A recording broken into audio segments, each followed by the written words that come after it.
Hey guys, welcome back to my channel. This is Srini here, and today we are going to talk about a new topic which is very popular among these days, and that is how to prepare for a Selenium automation lead role.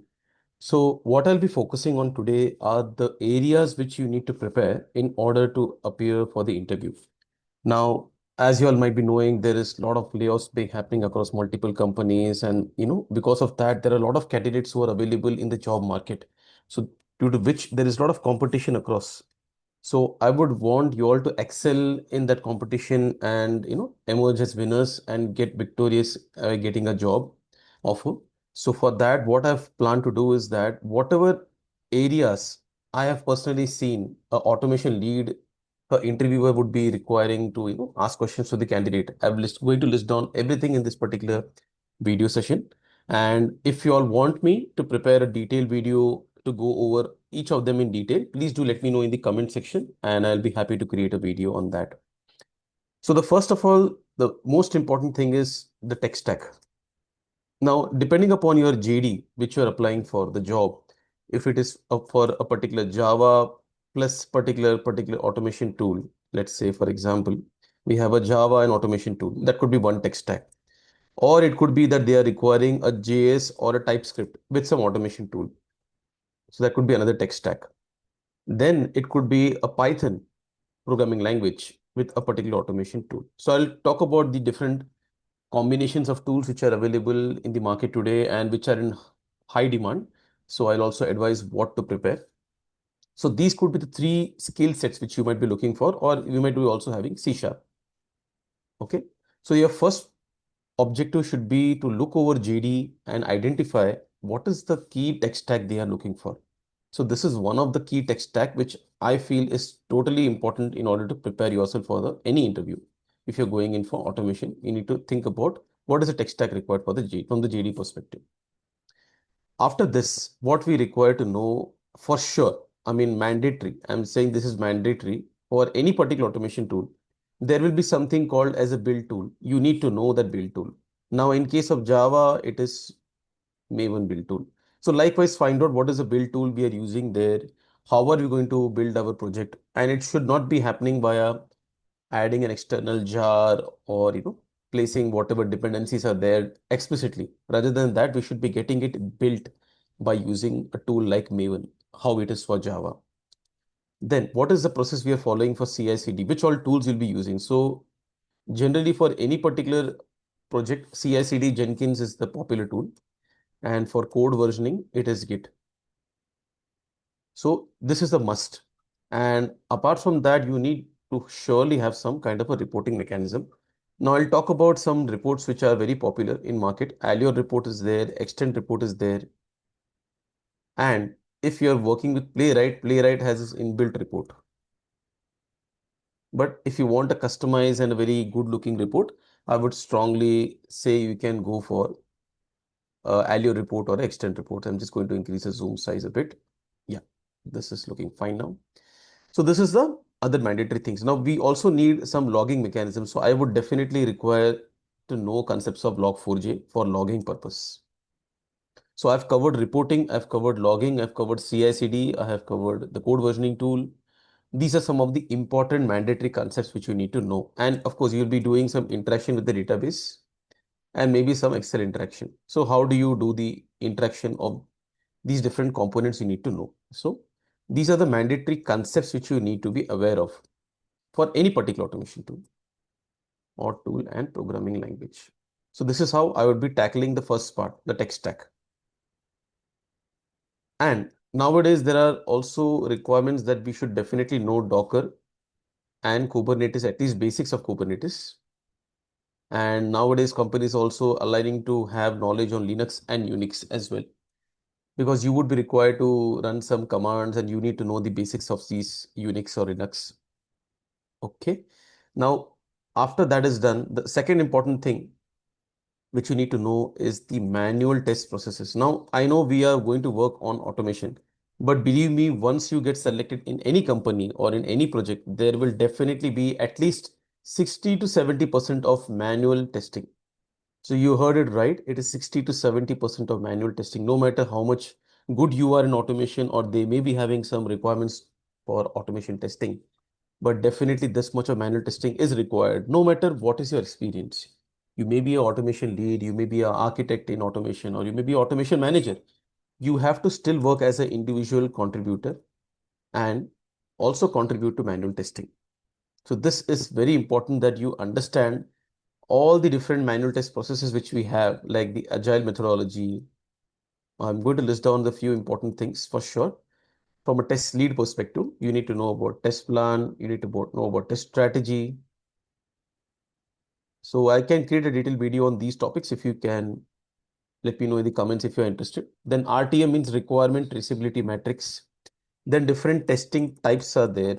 Like now we know sanity testing is there, smoke testing is there is exploratory testing. Then there is like regression testing, there is functional testing, right? There is unit testing at a code level. You can also do a unit testing. There is an integration testing between multiple modules. And we also have something called end-to-end testing, if you want to test across the system, if it is working as a whole. So there is different things within the manual test processes as well. So you need to know that and what are the quality gates, right? And the defect life cycle, etc., etc. There are so many things which are there, SDLC phases, then testing pyramid, and so on. There are so many concepts in manual test processes that I can just keep on writing it down. But what is the crux of it is that you need to know in and out of manual test processes. That is a must. Today's interviews, they will definitely also evaluate you on the manual test processes, not just the automation part. Now, I have focused so far on the tech stack and the manual test processes. Now, the important part is go deep into programming language of your choice or whatever you are going to prepare for. Now, if you're going to prepare for, let's say, Java, JavaScript, or Python, you have to go deep into it. You can't just say, okay, I have done the basics and I am done. At least, for example, if I'm talking about Java, at least you need to know core Java completely. You may not be required to know as a developer would be requiring to have knowledge. Example like EJB, struts, like advanced Java concepts are not that necessary for cracking a automation lead interview. At least you need to know the Java, core Java completely. I mean to say like from OOPS concepts, I'm going to list down for sure what all things you need to prepare. OOPS concepts, then exception handling. Like I'm just talking from a Java perspective here. We can also prepare this kind of a list for any other language later on. So OOPS, exception handling, then you need to know all the different OOPS concepts within for it, for sure. Example, I'm going to talk about polymorphism. Right, polymorphism, then we have inheritance, we have class objects, right? Then we have encapsulation. So what are these concepts? How are they getting applied in automation? And if they ask you to explain an example, you should be able to do so. Then what else is there? Encapsulation, inheritance, polymorphism. And in this polymorphism, you would be having method overloading and method overriding. Yeah, we have abstraction as well. So I'm going to list down all those important things.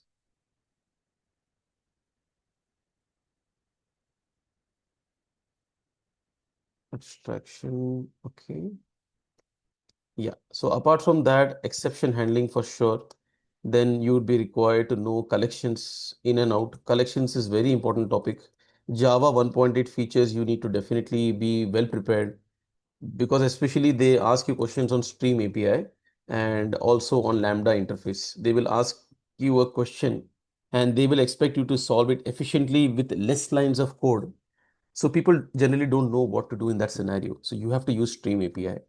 The reason being, often Python is compared with Java or vice versa. So when you are comparing Java with Python, you would be expected to kind of, you know, do it in a lesser lines of code. So Stream API helps really in that particular perspective. And apart from that, you need to practice a lot of Java programs, be it basic, I mean, easy, start with easy, get some confidence, keep practicing on a daily basis, I would say, and then at least do till medium level. And you can practice it from websites like Geeks for Geeks, and you can also practice from other websites like which are there, Lead Code, etc. But these are the generally two websites which I have seen the interviewers go and fetch the questions from. And it's not that difficult. It is just like you need to get practice. That's all which you require to do. So these are the three areas. And then the fourth area nowadays, for sure, we need to know is what are the roles and responsibility. Now, this is something which no one prepares. And that is really strange because you are going into a job interview for an automation lead. You would be definitely required to expect this question after you are going to introduce about yourself. What is the role and responsibility of your current project or company in which you're working for as an automation lead? So you have to list down the minute level details and cover the holistic picture as well, overall what you're doing. So you have to tell specifically you are working as an individual contributor as well as a automation lead. You have to tell you are working as an individual contributor in an agile project. So this is something how you should be starting with, and then you should talk about your how your key roles and responsibilities lie, what all you're covering. So again, for this one, I can create a separate video. What I meant here is that this question should you should prepare and go the answer for this. Otherwise, it's going to be tricky how you're going to fare during the interview. Now, another important thing is they will be asking you scenario-based questions. So this is very popular trend these days that they are asking scenario-based questions. Now, these are not exactly like a managerial question. This is more like, I would say, when you are actually working in automation as an automation lead, then only you will be able to answer this question. So they know that a candidate will get stuck at this point in case they are not aware. So, and the other one is managerial based questions. For example, it will be more on the people perspective, people management perspective. If someone goes on leave, there is conflicts, how will you resolve? And then how will you manage the deliverables, etc. And then another important thing is about the client interaction. They will definitely try to evaluate you. They will try to judge your knowledge based on some questions, and what key metrics you are sharing with client. So these kind of questions you can definitely expect, right? And the another important thing for sure, which we need to know is API automation using maybe example I'm saying with Java, it is rest assured. If you go for Python, it is a request package, right? Likewise, for any particular tool, you need to know API automation. That is the backend automation tool is also necessary, not just the UI part. So I have not come to the automation tool yet. Let me come to that point as well. So automation tool. So I'm going to put it in a right sequence here so that it is beneficial for you all. So you have to go deep into language, and then I'm going to put automation tool, UI automation tool and API automation tool. Both are must. These both are mandatory. It could be Selenium, it could be Playwright, it could be Catalan Studio, it could be anything based on your requirement of your project, what they might be requiring. It might be Cypress, etc. Right? So these are the few popular tools which are there in the market today. So definitely you should prepare one of them as per your skill set and as per the JD which they have shared with you, right? And I think that is the crux of it, which I wanted to share in today's video, that what all areas you need to prepare and what all subtopics within that. So, in continuation to this, I will prepare another video where I will be talking about maybe one of the topic in detail and explain you all further. And I'll be creating another one with respect to Selenium Automation Manager, what kind of questions to expect. So stay tuned for that video. And if you've not subscribed to my channel, please do so. Thank you so much.